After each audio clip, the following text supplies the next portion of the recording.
Now, since Jimmy has a good decade on me, I'm hedging my bets by entrusting my remembrances of Jimmy to my son, Steve. According to a map, it's a long way between Grand Rapids, Michigan, and Plains, Georgia. But distances have a way of vanishing when measured in values rather than miles.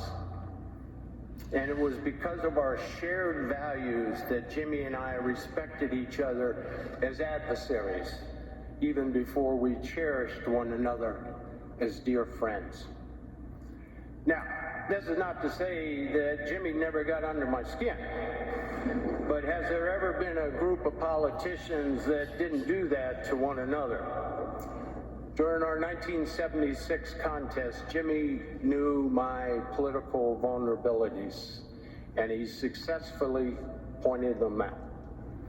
Now, I didn't like it, but little could I know that the outcome of that 1976 election would bring about one of my deepest and most enduring friendships.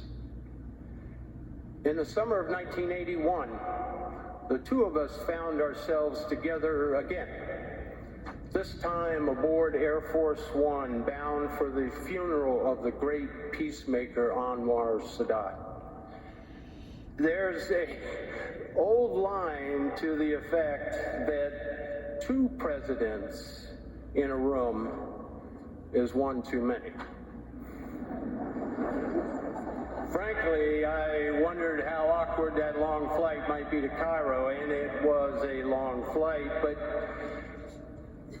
the return trip was not nearly long enough, for it was somewhere over the Atlantic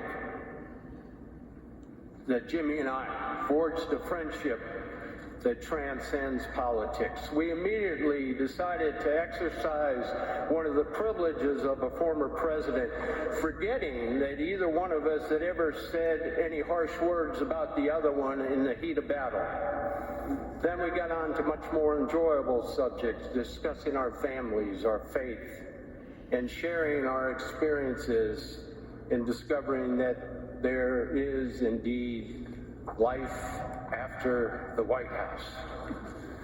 We commiserated over the high cost of building presidential libraries and the even more regrettable fact that most of that fundraising for these otherwise admirable institutions fell to us personally.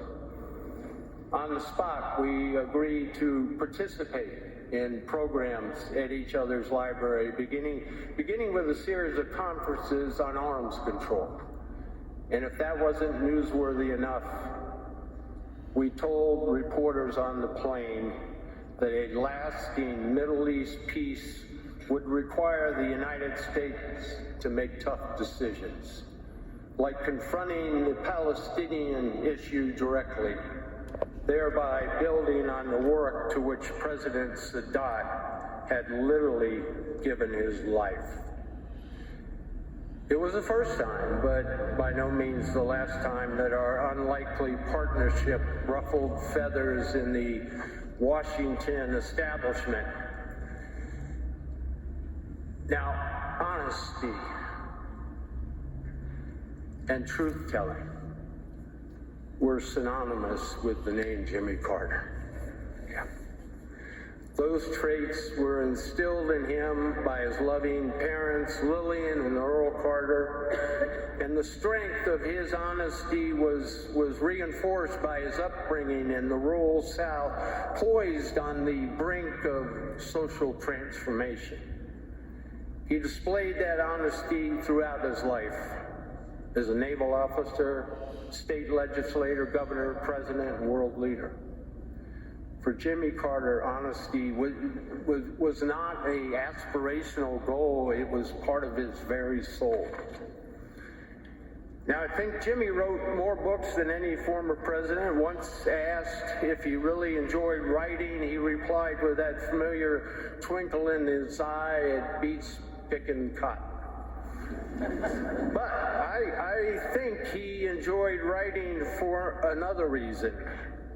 As an author, he was under no pressure to tailor his opinions to some political constituency or potential contributor.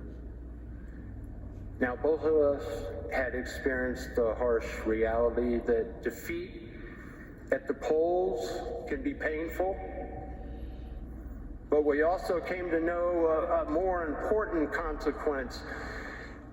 Political defeat and writing can also be liberating. If it frees you to discuss topics that aren't necessarily consistent with short-term political popularity. Now, Jimmy learned early on that it was not enough merely to bear witness in a pew on a Sunday morning inspired by his faith. He pursued brotherhood across boundaries of nationhood, across boundaries of tradition, across boundaries of caste. In America's urban neighborhoods and in rural villages around the world, he reminded us that Christ had been a carpenter. And in third world villages, he successfully campaigned not for votes, but for the eradication of diseases that shame the developed world as they ravage the undeveloped one. Now, of course, not all of Jimmy's time was spent building houses, eradicating disease, brokering ceasefires, monitoring elections. While Jimmy is probably the only former president to conduct a weekly Bible class, I know for certain he is the only former president to perform a duet of On the Road Again with Willie Nelson.